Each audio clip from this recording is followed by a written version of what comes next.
tal, chicos? Bueno, en esta ocasión voy a dar la explicación de un circuito como los que ya habíamos empezado a ver. En este circuito, bueno, ¿cuál es la finalidad? La finalidad es calcular todos los valores de energía, todos los valores de potencia de este circuito para después corregir el factor de potencia. Entonces, bueno, aquí ya tengo mostrado el ejercicio. Aquí, bueno, tenemos una fuente de la cual desconocemos su valor, la corriente de la cual desconocemos el valor, son valores totales. Tenemos una primer conjunto de impedancias, punto 1, J.3 ohms, conectada a una carga identificada como 1, que tiene una demanda de 12 kilowatts, un factor de potencia de 0.87 en atraso. Conectado a otra rama que tiene una impedancia de 0.03 ohms y de J.1 ohms, ¿sí? También va conectada a una segunda carga de 24 kilowatts, donde su factor de potencia es 0.9 y está en atraso. A diferencia de los otros ejercicios que hemos venido haciendo, aquí en esta carga es en donde conocemos el valor de voltaje, ¿sí? Entonces vamos a empezar a hacer un análisis del elemento del extremo opuesto hacia donde está la fuente total. Sí, vamos a ir conociendo los valores para, bueno, ir viendo los valores totales y con ellos, bueno, trazar los triángulos de potencia. Este ejercicio tiene como objetivo ir trazando los triángulos de potencia, ir viendo cuáles son las cargas predominantes, ¿sí? Entonces, bueno, vamos a empezar por la carga 2, que aparte es de la carga de la cual tenemos mayor información. Nos dice la carga 2 que tenemos una potencia promedio de 24 kilowatts, un factor de potencia de 0.9 en atraso y un voltaje que lo he marcado como V2 igual a 240 a 0 grados BRMS, ¿sí? Para definir el ángulo de este triángulo, si nos dice que está en atraso, bueno, sabemos que va a abrir hacia arriba, si el efecto de una carga inductiva, vamos a ir conociéndola. Para saber su ángulo de abertura tenemos el coseno, el factor de potencia, entonces coseno a la menos 1 del factor de potencia, que es 0.9, tenemos 25.841 grados, que va a ser la abertura del triángulo. Para definir la potencia aparente es potencia promedio entre factor de potencia, que son valores dados, y tenemos 24K entre 0.9, 26.666 kilovolt ampere, ¿sí? La potencia aparente. Tenemos la hipotenusa. Ahora vamos a calcular, perdón, el cateto opuesto, que es la potencia reactiva, P por la tangente del ángulo que ya conocemos, a partir del factor de potencia, 11.623 kilovatios. Entonces, bueno, con estos datos ya podemos armar la potencia compleja. Su parte real, la potencia promedio, 24 más J, 11.623 K volt ampere. Y en su forma polar tenemos la potencia aparente al ángulo de abertura del triángulo, ¿sí? Entonces tenemos el triángulo de potencias de la carga 2 completo. Ahora vamos a definir esa corriente. La corriente que circula por aquí va a ser la misma que circule por este par de impedancias. Pero bueno, vamos calculando, y 2 va a ser igual a la potencia aparente, ¿sí?, que tenemos dada entre los 240 volts, que es un valor que conocemos. Nos da un valor de 111.108 amperes, ¿sí? Para definir el ángulo que tenemos, bueno, tenemos teta B menos teta I, que no lo conocemos, pero sabemos el valor de abertura total, 25.841, de donde teta I va a ser igual a menos 25.841. Y tenemos un primer valor I2 igual a 111.108 a menos 25.841, valor completo.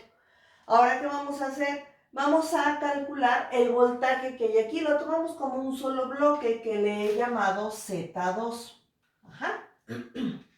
Tengo su impedancia 0.03 más J.1 por la corriente que circula, que acabamos de calcularla, 111.108 menos 25.841, y obtenemos un valor de 11.553 a 47.459 volts.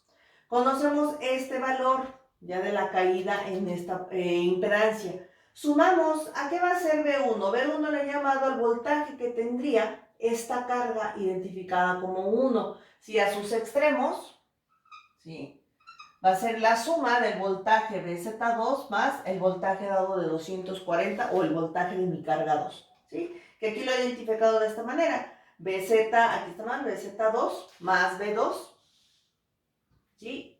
247.958 a 1.967 grados volts.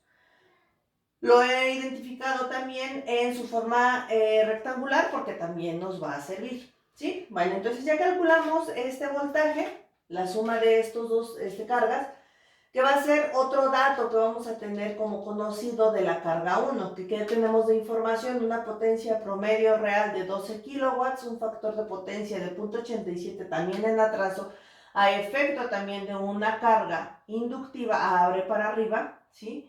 Y el voltaje que acabamos de calcular, 247.958 a 1.967 grados volts. Ahora, ¿cómo vamos a saber la abertura de este triángulo? Bueno, igual, coseno de coseno a la inversa de 0.87 nos va a dar 29.541 grados, ¿sí? Y tenemos su abertura. De igual manera, identificamos la potencia aparente, P sobre FP, 12.000 entre 0.87, 13.793 kilovolt ampere. Calculamos la potencia reactiva, P por la tangente del ángulo de abertura, 6.8 kilobar. Que bueno, es un valor dado por la tangente del ángulo calculado. Armamos la potencia compleja con la parte real, que ya conocemos, más la parte imaginaria, que es Q, la acabamos de calcular, y en su forma polar, la potencia aparente por a un ángulo de abertura que calculamos que es coseno a la menos 1 del factor de potencia. Igual, vamos a calcular el ángulo θ i, ¿a quién sería igual? Bueno, pues tenemos que θ b, ya lo conocemos en este caso, 1.967 menos θ i igual a 29.541, de donde θ i nos da de menos 27.584 grados. Calculamos la magnitud de esa corriente que va a circular por esta rama. Bueno, tenemos la aparente de 13.793 K entre 247.958, que es el voltaje que conocimos anteriormente. Y tenemos el valor de la corriente de 55.626 a un ángulo de menos 27.584 grados, ¿sí? Entonces conocemos I1 y la I2, que es la misma que la impedancia Z2, que circula por la impedancia Z2, de tal forma que por eso mi IS total, mi IS o mi corriente total del circuito va a ser I1, el que circula por esta carga, más I2. Y vamos a conocer IS, que también va a ser la que va a circular por esta impedancia. Esa nos da un valor total de 166.716 a menos 26.422. Repito, I1 la acabamos de calcular, I2 la calculamos con la información de la carga 2. ¿Sale? Entonces, bueno, ya tenemos nuestra corriente total. Por acá también la identifiqué en su forma polar, ¿sí? Y bueno, ahora ¿qué nos falta para calcular ese total? Necesitamos, ya conocemos este voltaje, pero necesitamos este otro. Lo identificamos como una impedancia Z1, ¿sí? Entonces, bueno, vamos a calcular voltaje en Z1, punto 1 más J3 ohms, ¿sí? Aquí, bueno, cabe recordar que estos son ohms, ¿sí? Son ohms, ¿vale? Por la corriente IS total que acabamos de calcular, que es la que va a circular por ahí, nos da un valor de 52.682 a 45.143 volts. Conocemos BZ1, más el voltaje de esta carga va a ser BS total, ¿sí? Se divide nuestro valor total en esta carga y en esta, y esta se divide en esto y en esto, ¿sí? Según nuestras leyes de voltaje de Kirchhoff que ya hemos revisado anteriormente. Entonces hacemos la suma de los voltajes y nos da un valor de 288.636 a 9.141 grados volts. También lo expreso en su forma rectangular. Y bueno, entonces a partir de esto ya tenemos IS y tenemos BS. Tenemos valores totales. ¿Sí? Las instrucciones del ejercicio propiamente son: define el valor de IS, define el valor de BS, define el valor de Z total y los elementos que lo componen, dibujemos el triángulo de potencias total, que ahorita lo vamos a ver, y vamos a hacer posteriormente la corrección, y una vez que definamos de cuánto es su factor de potencia total, ahora hay que corregirlo, ¿sí? Ese, bueno, va a ser el siguiente paso. Hasta aquí, bueno, llegamos a los valores totales de voltaje y de corriente que nos interesan. Voy a mover un poquito la cámara para poder